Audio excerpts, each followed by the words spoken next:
ces choses. Qui est sur la photo? Est-ce que ça valait la peine?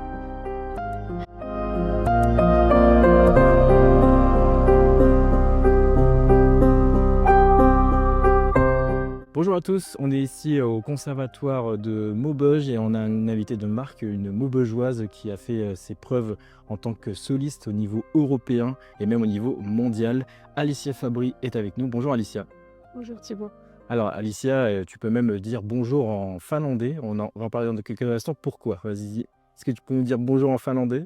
Huomenta. Huomenta, voilà.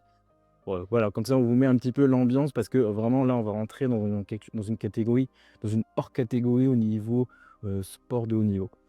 Alicia, originaire de Maubeuge, Oui. tu as grandi ici et tu as même fait tes preuves ici au conservatoire de Maubeuge, hein. Je les ai faites au tout début à la salle Stroh, qui était pour moi à l'époque, énorme et j'avais l'impression de rentrer dans un studio, qui faisait 100 fois ma taille, avec ses beaux vitraux et j'avais des profs, 2 profs qui étaient vraiment adorables et qui m'ont donné le goût de la danse à 4 ans. Donc dans la salle de bal, alors, du coup en bas, c'est ça? En haut. En haut? Ah ouais, en plus avec le côté... Ouais, c'était vraiment comme une cathédrale presque pour moi. la salle Stroh qui a été rénovée d'ailleurs, Magnifique. magnifique. C'est vraiment devenu the place to be peut-être pour un spectacle prochain, on ne sait jamais. Ça j'aime.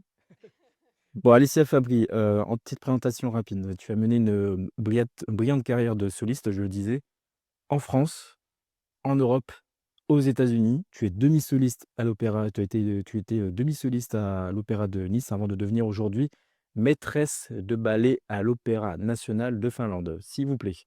Donc, on va en parler dans quelques instants. Bon, déjà, on parlait de l'origine, l'ancrage local, Maubeuge, et cetera. Là, vous êtes revenu pour proposer des stages, en fait, pour des jeunes ici au conservatoire. Qu'est-ce que ça représente, le fait de transmettre, hein, comme ça? Surtout à Maubeuge, c'était un peu comme, boucler la boucle, de revenir aux sources et de pouvoir un peu partager tout ce que j'ai appris au long de ma route, avec, la future génération de danse.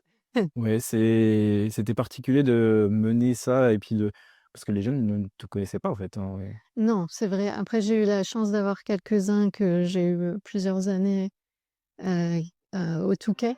Je fais un stage au Touquet, depuis au moins 7-8 ans d'affilée et donc j'ai eu quelques aficionados qui sont venus à Maubeuge et d'autres, oui, que je ne connaissais pas du tout. Ouais et puis il y avait, donc cette proximité, donc les parents quand on t'a présenté, voilà, il y a eu beaucoup voilà, ils étaient impressionnés de te voir aussi. C'est gentil. Quand on voit le parcours, bon, on va en parler bien sûr pendant toute cette interview, une demi-soliste, soliste au niveau mondial qui a fait les plus grands opéras du monde, qui a fait les plus grandes représentations de l'opéra avec des milliers de spectateurs à chaque fois, ça présente un peu la personne qu'on voilà, on vient faire un stage, quoi. C'est vrai. Alors je vous invite justement à voir, la page Instagram d'Alicia Fabry, hein, c'est ouvert au public d'ailleurs, pour voir, parce qu'il y a ce côté un peu ludique, qui est intéressant aussi. Voilà, il faut transmettre, hein, c'est Oui, important ça. c'est vrai. C'est au début, c'est vrai qu'on se rend pas compte du pouvoir que les réseaux sociaux peuvent avoir, surtout avec la danse, parce que c'est tellement visuel qu'on a cette plateforme, vraiment, qui peut atteindre, un public, énorme et de pouvoir mettre des vidéos, des photos, de mettre sa petite touche artistique, c'est très important, ouais. Et vous avez commencé très, très tôt la danse, justement. Vous avez commencé à 4 ans À 4 ans, ouais. et c'était ça, voilà le ballet, soliste que vous vouliez faire ou Pas trop au début, enfin, c'est ma maman qui m'a mise à la danse, un peu comme beaucoup de petites filles, je pense et c'est venu assez graduellement, en fait. C'était pas, tout de suite l'épiphanie. Je faisais du piano en même temps, j'ai même fait du cheval, enfin et c'est vrai que vers 13-14 ans, ma maman m'a emmenée, à l'Opéra de Paris voir le Lac des Cygnes et là, j'ai vraiment été époustouflée et émerveillée de tout cet art et je pense que ça a un peu réveillé le petit truc en plus qui manquait. alors le Lac des Cygnes, si vous ne connaissez pas, je pense que c'est la référence des spectacles, de solistes Oui. Et vous l'avez dé vous l'a tu l'as fait, je pense? Je l'ai fait aux États-Unis et maintenant, en tant que maîtresse de ballet, en Finlande, je vais le faire là, en septembre, en Très bien. octobre, ça ouais. Alors pour, que vous, ayez un petit aperçu de ce que fait, Alicia Fawoui, j'ai fait un petit best-of, de tes interviews, Instagram, enfin de tes, vidéos Instagram à regarder, dès maintenant.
Voilà pour ces images vraiment impressionnantes, parce que, faut se rendre compte un peu de la complexité, hein, de ce sport. Tout est synchronisé, puis alors l'extension, la synchronisation, vraiment c'est vraiment un spectacle à vivre. Vraiment vivez un petit peu ces spectacles en vrai avec l'orchestre qui est là, Oui, les danseurs, la musique, enfin même le décor aussi, oui, est assez exceptionnel. Qu'est-ce qui t'avait frappé justement sur le Lac des Cygnes? C'était voilà cette synchronisation parfaite, tout était parfait en fait? oui, c'est vrai qu'à l'Opéra de Paris, le corps de ballet est assez impeccable, je dois dire, donc ça satisfait mon côté, vierge, carré et précis et c'est peut-être pour ça que je fais le job que je fais actuellement.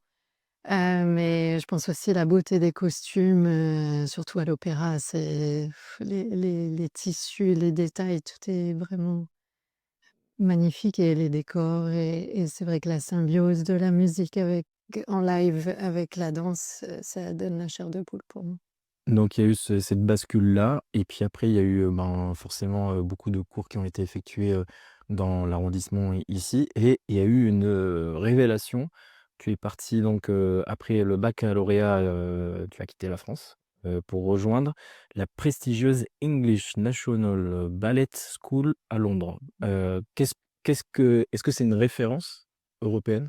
Oui, oui, c'est une des 2 plus grandes écoles de l'Angleterre déjà et c'est vrai qu'à l'échelle, européenne, c'est une des seules écoles, qui propose seulement un programme pour des à partir de 17-18 ans, pendant 2-3 ans. À mon époque, c'était 2 ans, maintenant c'est 3 ans, pour être vraiment pré-professionnel. Donc on ne commence pas comme on est petit, comme l'école de l'opéra où on commence à 10 ans. Mmh.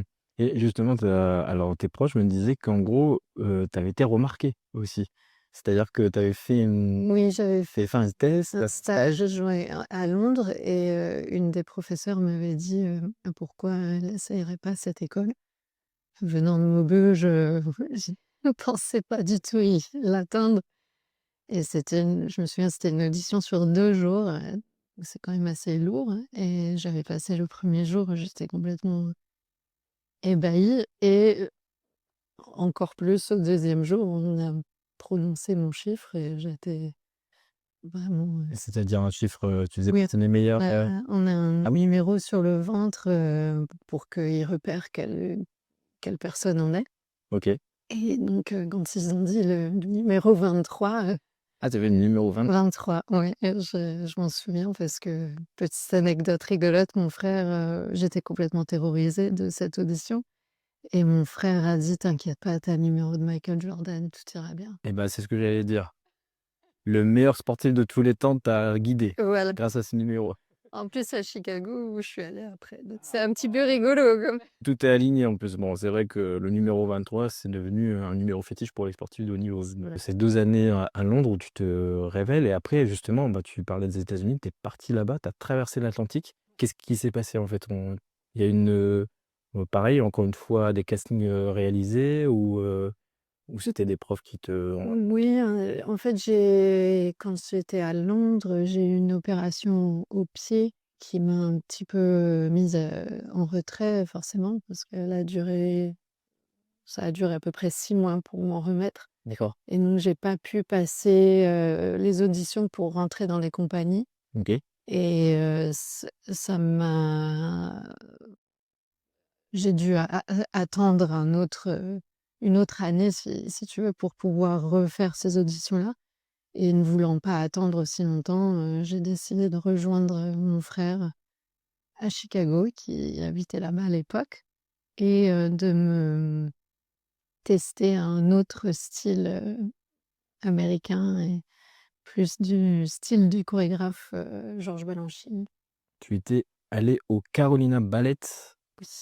heu, Mmh. voilà, c'est ça et donc Chicago, ouais, c'est une référence, là-bas? On connaît peut-être plus Chicago, bon, bien sûr avec les blues, mais avec, peut-être la musique, afro-américaine, je sais pas, est-ce que Chicago c'était un Oui, il y a le blues, c'est sûr que c'était mais c'est vrai qu'il y a une très grosse compagnie qui s'appelle le Geoffrey Ballet et moi où j'étais à Ballet Chicago, c'était un peu plus, pré-professionnel encore une fois, mais dirigé par un ex, étoile de New York City Ballet donc il était, vraiment, le summum du style Balanchine que je ne connaissais pas du tout à l'époque et qui a été un petit peu hem une révélation dans la façon où j'appréhendais la danse, en fait. ah, c'est quoi cette technique Balanchine? Explique-nous.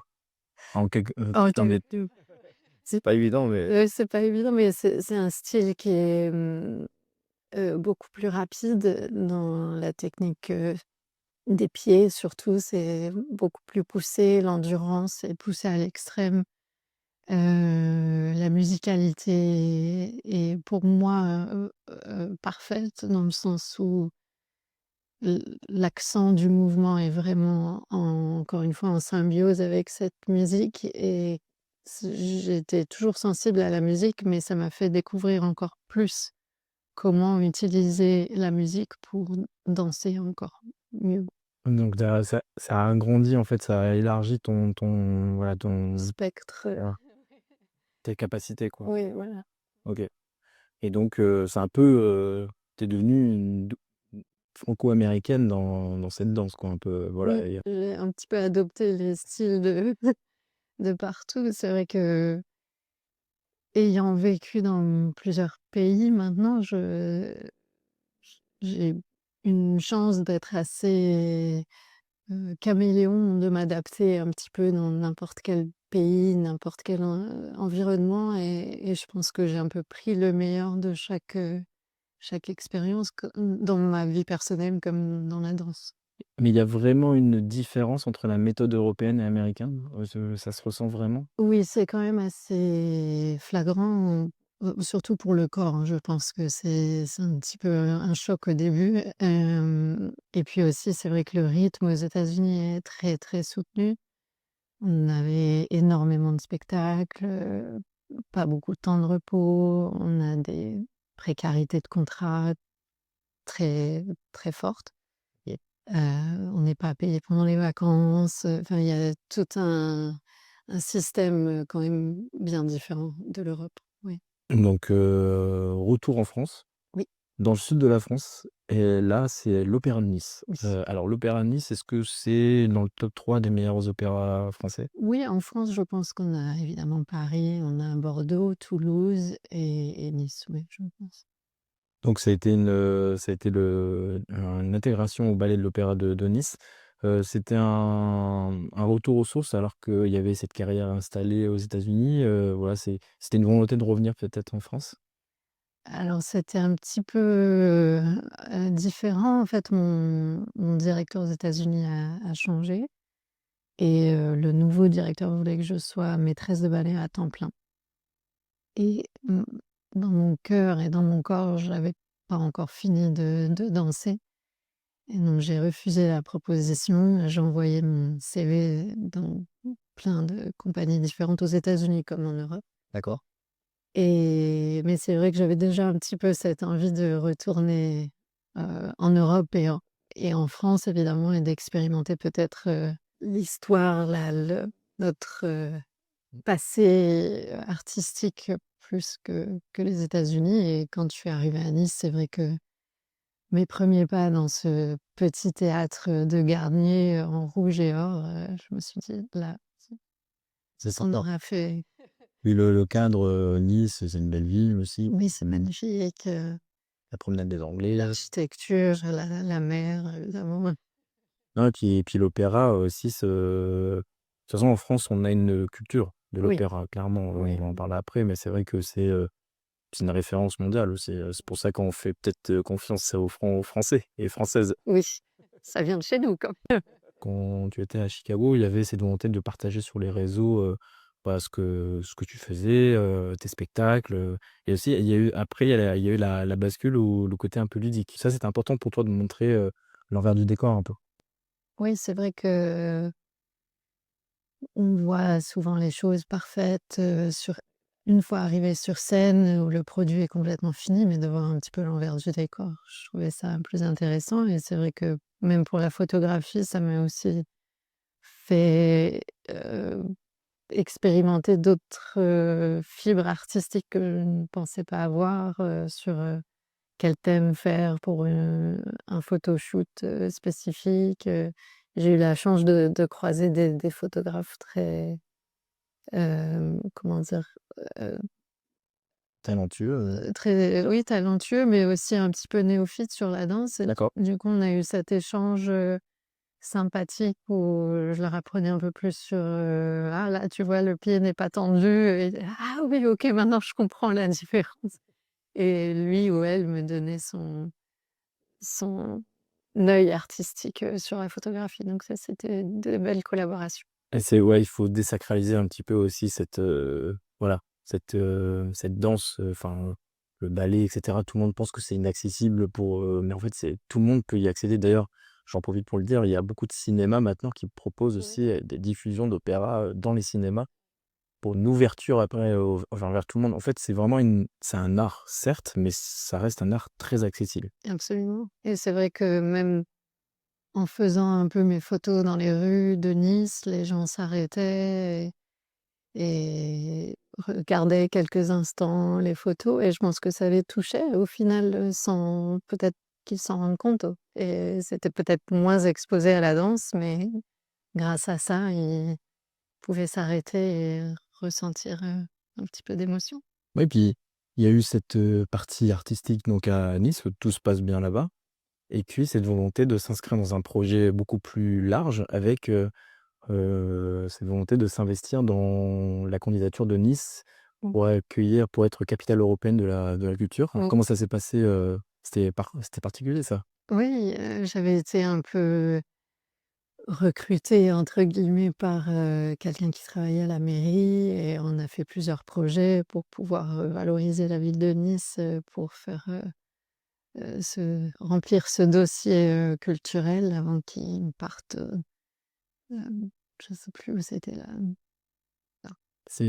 Nice n'a pas été retenu, Non, malheureusement à cause mais de vous aviez fait un sacré, travail. oui, en si peu de temps on avait tenté. Ça te montre une autre facette aussi de pouvoir présenter des choses, de manière plus large, peut-être qu'un jour, on propose une candidature ici dans le coin, Pourquoi pas? On a un beau conservatoire Berger. déjà. Alors franchement, alors ça fait quelques minutes qu'on est ici et c'est vrai que ce conservatoire de Maubeuge, il s'est beaucoup amélioré. On parlait des bâtiments, dans l'ancien temps. Voilà, c'est un vrai plaisir aussi de retrouver cette température-là un peu, voilà. Parce que c'est vrai que Maubeuge investit beaucoup dans la culture là en ce moment, hein. Oui. C'est des studios très agréables, très larges, avec beaucoup de lumière, ce qui est important, je trouve. Et puis là, d'ailleurs, les stagiaires qu'on a pu voir dans le reportage tout à l'heure, là, les stagiaires venaient des quatre coins de la région, hein, et même de Belgique. Belgique aussi. Bah, on parlait de transmission. Alors là, on parle vraiment de quelque chose, on parle dans une bascule totale dans ta jeune carrière, puisque en 2025, tu réponds à une candidature pour le poste de maîtresse de ballet à l'Opéra national de Finlande. Ouf, incroyable ça. Enfin, Incroyable. c'est le poste de rêve pour n'importe qui, non? C'est vrai que des postes en règle générale de maître de ballet, il n'y en a pas beaucoup parce que c'est vrai que ça se fait souvent en interne où c'est un danseur qui prendra sa retraite, qui passera dans cette nouvelle vie. Et là, de voir un appel d'offres pour ce genre de poste, c'était vraiment inespéré, oui. Ouais. C'est quoi là-bas l'ambiance Mais alors quand on voit les images, je vais vous montrer tout de suite les images de cet opéra national de Finlande, mais c'est immense en fait. C'est immense. Je m'y perds encore alors que ça fait un an que j'y suis. Oui, il y a 5 étages, on a 5 studios, on a une cantine, une gym, des saunas, tout est pensé pour les danseurs, les musiciens et les chanteurs. On est tous ensemble, Ah oui, la même maison, ouais. donc il y a ce côté opéra, mais le côté culture actuelle de toujours, quoi. Ouais, en fait, on a généralement sous un opéra, on a toujours les 3 entités: danse, musique et chant. Et donc là, tout est sur place. Et donc les danseurs, par exemple, n'ont qu'à prendre l'ascenseur pour aller sur scène. C'est très, très, très pratique. Ouais, donc là on passe pour toi, c'est quelque chose de enfin, c'est une bascule en fait, dans la Mmh. carrière, quoi. Oui, oui, là, on renonce un peu à sa carrière de danseuse, au sens propre. Évidemment, je danse toujours un petit peu pour, non seulement pour montrer les pas aux danseurs et même pour me tenir en forme, moi-même. Parce que ça fait pas si longtemps que j'ai arrêté non plus. Mais c'est vrai que maintenant je suis dans l'envers du décor et plus sur scène. Ouais. Alors tu es à la tête en fait de, plusieurs danseurs du monde entier en fait, Oui, on a 29 nationalités, on a 82 danseurs, donc 82 psychologies différentes. Il faut aussi s'adapter à chacun et pouvoir, extirper le meilleur, potentiel de chacun. il y a des Français dans ces danseurs? Il y a des Français. OK, et françaises ou français? Des Françaises et des Français. Ah là, très bien. Non, non, mais c'est important parce que, ben, on va quand même dans un pays, bon, qui a plutôt une bonne réputation Oui. et visiblement la vie est très bien là-bas. Oui, c'est vrai que c'est un pays, au premier abord qui peut-être ne m'aurait pas attirée, peut-être à cause du froid. Mais c'est une vie très agréable, très sereine, très respectueuse, l'un de l'autre. Et on a beaucoup moins d'agressivité quotidienne, dans cette ville. C'est OK, bon, très bon point pour la Finlande, donc un été dans votre, heu, objectif de vie, Voilà, de visiter la Finlande, tu exactement. invites les gens à visiter la Finlande du coup? Oui, et il y a des paysages magnifiques, beaucoup de culture, il y a énormément de théâtres, de différents types et les gens sont très avides justement des arts et ils ils vont voir le ballet, ils vont voir les opéras et la musique et c'est très présent dans leur vie, je pense, parce que justement quand il fait pas Mmh. quand il fait -20, ça nous réchauffe Ah, parce que l'hiver, ça doit être rude. un petit peu. La seule grosse barrière, c'est peut-être la langue, là-bas? Alors oui et non, c'est vrai que c'est une langue un peu hermétique, j'y travaille mais c'est un peu compliqué, OK. même très, très compliqué. Il y a aucune ressemblance à quoi que ce soit, OK. donc c'est beaucoup du par cœur quand on apprend, mais heureusement tout le monde parle anglais, parfaitement. Bon voilà, Ouais. donc attention à la langue. Bon, il faut parler anglais, donc anglais parfait, j'imagine? C'est quasiment le Oui, peut se débrouiller, un peu plus élevé, disons. justement dans ta façon de parce que bon, la réputation un peu des maîtresses de vallée et cetera, c'est d'être, ouais, il faut être exigeant.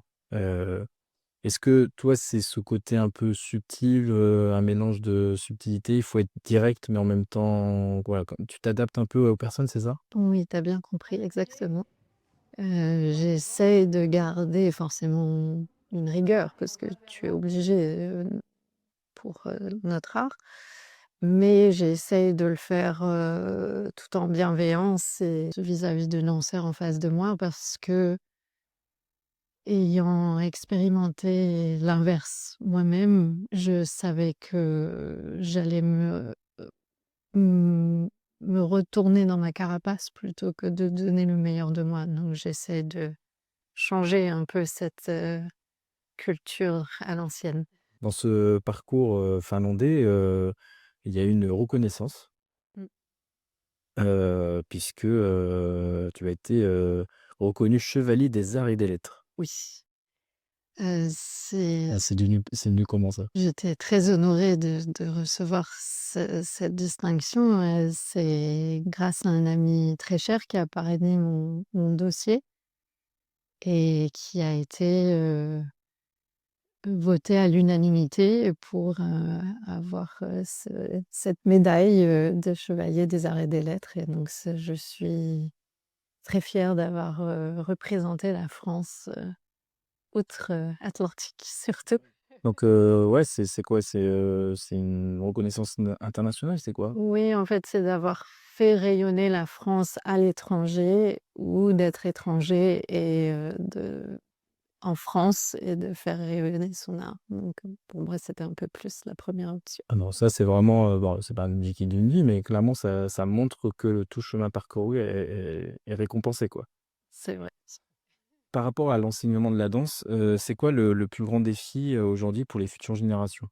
Parce que c'est un art qui est peut-être en perpétuelle, reconstruction ou alors il garde un petit peu son passé, historique qui a fait sa gloire un peu? Mmh. C'est vrai que c'est un petit peu un mix des 2. Je pense. Il faut garder nos valeurs, heu,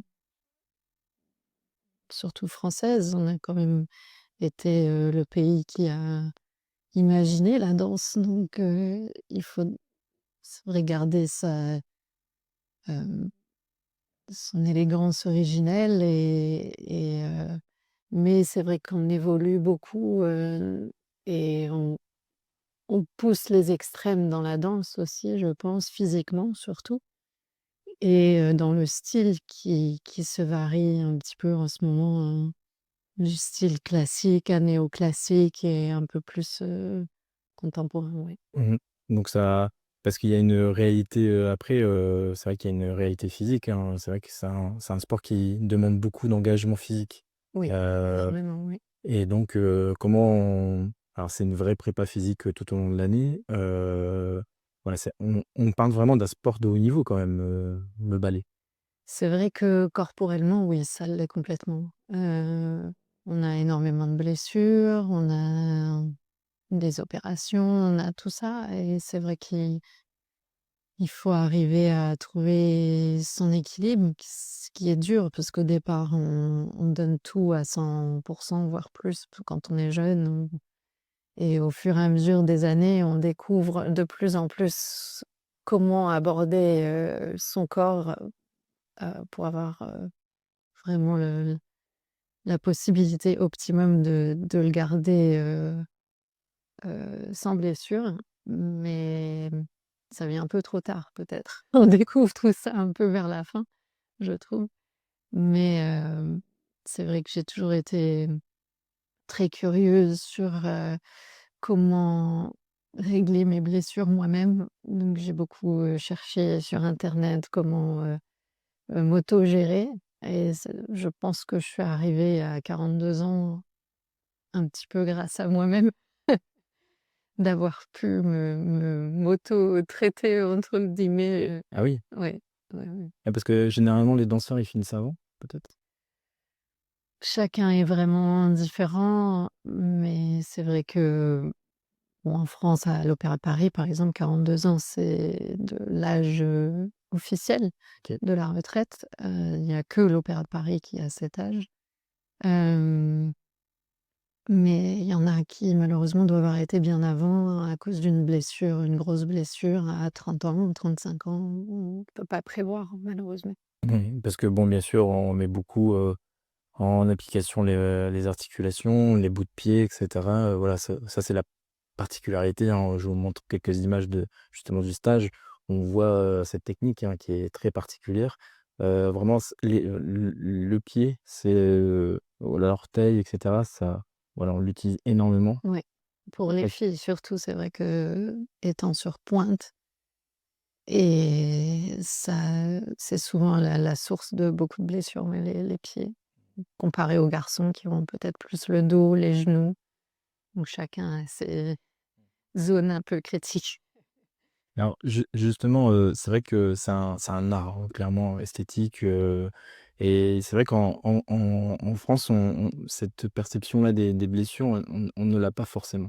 Est-ce que, comment il faut démocratiser ça finalement? Comment on doit, montrer que, c'est un art fragile? Enfin, on peut certes, effectuer son art, de manière, très classique, pendant des années, mais à tout moment tout peut basculer, quoi. Absolument. Mais je pense que ce qu'il y a de bien, surtout dans maintenant notre époque actuelle, je pense que le danseur a de plus en plus la possibilité de dire qu'il a mal. Alors qu'avant, je pense qu'on était plus, motus et bouche cousue et donc d'avoir la possibilité d'exprimer, qu'on a une douleur quelque part et qu'on ne va pas complètement perdre sa place. Je pense que c'est une énorme bascule qui se passe en ce moment et je vois ça énormément en Finlande, justement, où dès qu'on a un danseur qui est blessé, il y a tout un protocole, c'est très encadré. OK. Ouais. Peut-être c'est que la Finlande ou les pays nordiques, mais j'ai jamais Il y a un expérimenté respect, ça. Oui, il y a un respect de la douleur, de la maladie qui, évidemment, on peut peut-être perdre le rôle qu'on était censé faire, ça c'est sûr et peut-être on le refera jamais dans notre carrière, mais au moins on ne perd pas sa place.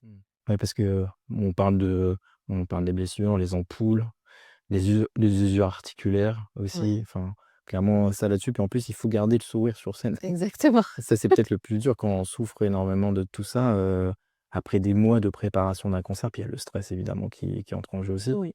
Voilà, comment ça se gère ça? C'est quoi ta méthode, avec tes danseurs? J'essaye justement de donner toute la confiance, aux danseurs que j'ai en face de moi parce que j'ai vraiment souffert du stress, sur scène, qui était complètement invalidant pour moi. Limite, je perdais 60-50 de mes capacités à cause du stress et je pense que j'essaye mentalement d'atteindre mon danseur autrement pour qu'il puisse être en pleine confiance une fois arrivé sur scène. Évidemment qu'on aura toujours un petit peu de stress, sinon, oui, parce qu'on a toute notre âme qui est sur scène, donc forcément ça nous touche. Mais et point de vue blessure, c'est vrai que, j'ai dansé tellement de fois avec, de la douleur et évidemment, rien ne doit se voir, en haut. Et ce qui est la grosse différence entre, un joueur de basket, un joueur de foot qui lui a le droit de faire sa grimace quand il est dans l'effort. Ouais, et ça en joue peut-être un peu trop. Je trouve, oui, de Ça en joue peut-être un peu trop, et justement, par rapport à alors, j'ai vraiment écrit cette, question de manière, vraiment un peu provocatrice aussi. Il y a un peu le syndrome de l'imposteur sportif, chez les ballets, les danseurs de ballet. Parce que je parlais d'athlètes de haut niveau, pour moi, vous êtes des athlètes de haut niveau, mais c'est vrai que certains, ne considèrent pas que c'est un sport de haut niveau. Comment vous, est-ce que vous comment vous, vous percevez les choses? Parce que, On parle de la posture par rapport au sport de haut niveau, comment tu vois tu qualifies toi déjà ton sport et comment tu réagis à ceux qui critiquent ton sport? C'est une question compliquée. Hem, corporellement, c'est sûr, il n'y a pas photo, on est des athlètes de haut niveau. Peut-être ceux qui le critiquent peuvent venir prendre un cours de danse Bah, j'aimerais bien. Allez, mets ça au jeu là. et voir l'engagement du corps qui est nécessaire à faire notre art. Mais évidemment, la différence, c'est qu'on atteint, heu, tout un autre aspect, du corps qui est comment exprimer, heu, un personnage, une histoire à travers notre corps et c'est là où toute la différence est. Toute cette subtilité, de d'acteur, d'émotion, d'âme, tout ça donc Oui, et puis alors, peut-être en comparant avec un sport de haut niveau, il y a, par exemple, aux Jeux olympiques, il y a la gymnastique, artistique. exactement. Oui, c'est sûr, je pense qu'on est un petit peu dans l'ombre mais ultimement, et ça se voit dans notre jeunesse, il y a quand même, des jeunes avides de faire de la danse, de voir de la danse donc j'aimerais bien que ça se traduise jusqu'au public, complètement. Mais c'est vrai que, par exemple, en Finlande, comme je te disais tout à l'heure, le public est là, est présent à recevoir tout ça. Donc, C'est très rare d'ailleurs d'avoir un spectacle vide, quoi. ah complètement, oui. Bah, ce qui est rassurant, par exemple, à l'Opéra de Paris, quand même, tout est généralement, Oui. vendu et il y a jamais de place de libre. Donc d'un côté, on existe toujours. Bah, oui, voilà, et peut-être qu'en démocratisant ça, comme tu le fais sur les réseaux, ça apporte un autre regard peut-être aussi, Oui, j'espère et c'est vrai que je pense qu'être musicien, être danseur, on ne peut pas être vraiment remplacé par l'IA encore et les émotions qu'un spectacle de danse ou de musique peut nous procurer, je pense qu'on n'aura jamais par l'IA. Donc c'est j'ai parfois la chair de poule, en regardant quelqu'un danser ou même écouter un violoniste incroyable, et ces choses-là, on ne peut pas les réciproquer avec un ordinateur, je pense. alors, je vais en profiter, de faire une petite pause dans ces questionnaires. Je vais te montrer quelque chose. C'est ma petite surprise du moment. C'est 2 images qui, bon, reflètent, ton parcours et qui en même temps, symbolisent peut-être, bah, quasiment toute ta vie, quoi, on peut le dire. Alors sur ta Oh, c'est mignon et ces choses. qui est sur la photo? Bébé moi et la deuxième, j'étais, à Carolina Ballet et je faisais un rôle de soliste, que j'avais bien aimé, je me souviens. Ouais, Donc voilà. c'est, voilà, c'est, les proches qui m'ont justement montré ces 2 photos. Ils m'ont me les ont envoyées. Alors, j'ai une question à te poser par rapport à l'image. Tu vas regarder cette caméra-là. Est-ce que tu as une question à poser justement à cette petite fille que tu vois là, en haut? Ouais. Quelle question tu as envie de lui poser et par rapport à ton parcours justement? C'est quoi la question que tu aimerais lui poser? Hem, est-ce que ça valait la peine? Oui, ça a valu la peine. Ouais, tous ces sacrifices valaient la peine Ouais, complètement. pour en arriver à cette image en bas, quoi? Voilà. Parce que là, l'image, elle est incroyable, hein. Là, c'était sur quel spectacle exactement? C'était un ballet de mon directeur, hem, qui s'appelait, Classical Ballet, pourquoi pas OK. et c'est vrai que c'était un des sauts que j'adorais faire parce qu'on se sent comme un oiseau, et j'adorais sauter, c'était, hem, quelque chose de libérateur comme, Oui. feeling, ouais. Ouais. Alors, c'est techniquement, compliqué. C'est tellement compliqué, mais c'est vrai que c'est peut-être une image qu'on aimerait casser de tout le monde, qui associe la danse à quelque chose de rigide, alors que pas du tout. Et tout est dans le mouvement et dans la liberté du mouvement, justement. Et ça, quand la petite fille, regarde la grande, elle dit: «Waouh, mais qu'est-ce que, ce côté libérateur», parce que peut-être que dans ton tempérament, tu as plutôt quelqu'un de alors je sais pas si tu es quelqu'un de timide, je ne sais pas. Au début, oui, j'étais très timide, oui. Et de voir ça, ça veut dire que, il y a eu beaucoup de chemin pour en arriver là. On a vaincu ses peurs, oui. Mais ça prend du temps et il faut pas, se démoraliser quand, ça arrive pas tout de suite. C'est un long chemin. Pour certains, ça vient beaucoup plus vite, pour d'autres pas. Il faut accepter sa propre route. Le soutien de toute ma famille, de mes parents, de mon frère, de ma belle-sœur, de mon neveu, mes nièces, tout ce que vous voulez. Ça m'a permis de surmonter beaucoup de difficultés, non seulement physiques, mais psychologiques, et de pouvoir, appeler, en urgence, mes parents au bout du fil pour avoir un petit peu de réconfort. C'était, encore une fois, très crucial. C'était le but aussi du stage effectué ici, à Maubeuge, c'était de rassurer aussi, la jeune génération. Voilà, ça prend du temps, c'est beaucoup de travail évidemment. Oui, c'est vrai que pendant le stage même, il y a une jeune fille qui était frustrée un jour parce qu'elle n'arrivait pas à faire quelque chose. Elle en a pleuré et le lendemain, on en a parlé et ça allait mieux. Et c'est vrai que surtout c'était intensif, 5 jours intensifs, peut-être ils ont fait le même nombre d'heures en une semaine qu'elles font en un mois.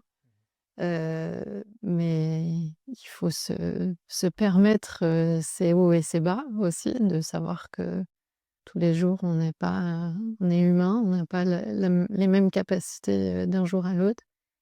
Mais c'est évidemment, quand on est perfectionniste, c'est dur à accepter, mais c'est une bataille un peu constante, mentale, c'est vrai. Ça t'a fait du bien justement de proposer ça ici en France, chez toi, avec des jeunes, peut-être qu'en plus qui sont des filles des personnes que tu as fréquentées ici sur Maubeuge, Oui, oui, c'est vrai. Même des amis ouais, avec qui, j'ai dansé, qui sont venus, danser, avec moi, et ça, c'était très touchant. Ouais. ouais. Mmh. Donc c'est cette proximité-là, tu en avais besoin? Oui, oui, j'avais un peu de mal à parler en français tout le temps, mais Alors justement, par rapport à tout ce qu'on a évoqué là pendant cette interview, si, tu avais le pouvoir de modifier une seule chose dans la façon dont les médias abordent, la danse justement, parce que c'est vrai que là on l'a abordé, moi j'étais très heureux de proposer ça parce que c'est un art, pour moi qui est, essentiel en France. Enfin en tout cas il y a beaucoup de qualité et c'est un art franco-français aussi, hein, il faut le dire. Voilà, qu'est-ce qu'il faut modifier en France pour, justement redonner, les lettres de noblesse à cet art, à ton avis? hem, je pense que à part l'Opéra de Paris, Bordeaux et peut-être Toulouse, je pense qu'il faut garder justement une part de classique dans chaque opéra français. Et ne pas tout de suite, partir dans le contemporain et faire un bon équilibre entre l'un et l'autre. Parce qu'évidemment, la danse contemporaine est aussi très développée et très importante, mais ne pas complètement effacer, la partie classique, de son répertoire. Mmh. Parce que c'est le dépassement de soi un peu, on peut le dire, hein. Déjà, et c'est vrai que beaucoup de danseurs contemporains, à la base, commencent avec le classique et après, changent leur parcours sur quelque chose de plus contemporain. Mais initialement, la base classique donne une certaine aisance, justement, quand on fait du contemporain, on va dans un autre style. Le fait de passer, ne plus danser, c'est compliqué, cette petite mort de ne plus être, voilà, sur le spectacle, dans le spectacle et cetera. Est-ce que tu considères ça comme ça ou finalement avec l'emploi du temps que tu as au J'ai pas le temps quotidien. d'y penser. Ouais. Oui, c'est un peu des 2, oui, moi, ma carrière s'est finie un petit peu abruptement à Nice, donc c'est peut-être plus le deuil de ça, que je dois faire plutôt que le fait d'avoir fini ma carrière, en fait. Je pense qu'évidemment, j'étais à un âge à 42 ans où j'avais fait ce cheminement en me disant: «Bon là, on va arriver à la fin». Par Pas que j'avais, vraiment des difficultés corporelles, mais je pensais que c'était le bon moment et vaut mieux finir un petit peu quand on est en haut plutôt que dans la chute, psychologiquement, je trouve. Mmh, mais Ça manque pas? ça manque un peu physiquement parce qu'évidemment, j'ai pas trop le temps de pouvoir le faire même un cours d'échauffement, hein, dans mon job actuel. J'essaye, mais d'un côté, il faut parce que quand je dois montrer des pas aux danseurs, il faut que je sois quand même, échauffée et pas complètement, n'avoir rien fait depuis des mois. Donc il faut quand même entretenir la machine. Il faut soutenir la danse de plus en plus. Voilà. C'est vrai que les subventions, malheureusement, aujourd'hui, sont ric-rac. Limite, ouais. Donc pour tout, hein, pour les associations aussi. Ouais, je m'en doute. Est-ce que, il faut continuer à soutenir cet art? Absolument. Quand on voit qu'il y a eu, il y a des grèves, ces dernières années à l'Opéra de Paris, enfin, c'est quand même rare de voir ça. Enfin, c'est quand même marquant, quoi. Mmh. Mais quand on voit, les jeunes si avides de cette arme partout dans le monde, et c'est et le la limitation de jobs possibles à leur donner, il y a quand même un engouement énorme, qui est encore là. C'est juste que malheureusement, il y a de moins en moins de postes. Mmh. Bon.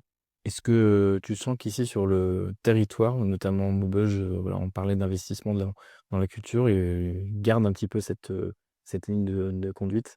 Est-ce que tu te vois éventuellement, revenir ici dans la région ou pour l'instant, bah, tu es en Finlande, tu te projettes déjà là, Oui, pour l'instant, je vais essayer de faire mes marques en Finlande.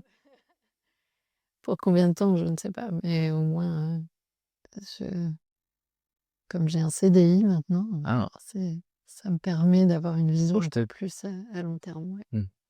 Bon voilà, alors c'était quand même assez incroyable de voir Alicia, parce qu'en plus, tu ne restes pas, très longtemps ici sur Maubeuge.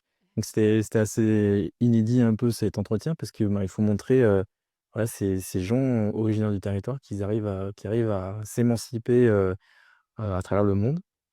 À montrer son art et puis un art absolument exceptionnel, le ballet donc voilà, c'était l'occasion de découvrir Alicia. J'espère que vous avez bien, aimé cet entretien. Merci beaucoup, Alicia Sûr. pour tous ces mots et puis, bah, écoutez, je vous invite à aller sur son Instagram. Je le mets en bas là, juste, de votre écran. Comme ça, n'hésitez pas à la voir, c'est public donc on peut voir, les exploits d'Alicia auparavant et puis, bah, voir un peu les coulisses un peu du ballet, de Finlande. Je vais reprendre le nom exact, le ballet de l'Opéra national de Finlande, voilà.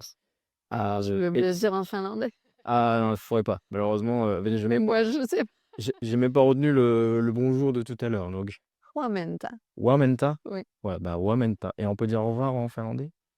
Moi moi. Moi moi et ben, moi moi moi moi à tous et puis, bah, à tous les Finlandais français qui sont en France, bah, n'hésitez pas à rencontrer Alicia, ça serait super parce que je pense qu'il y a beaucoup d'expatriés français qui sont à Helsinki.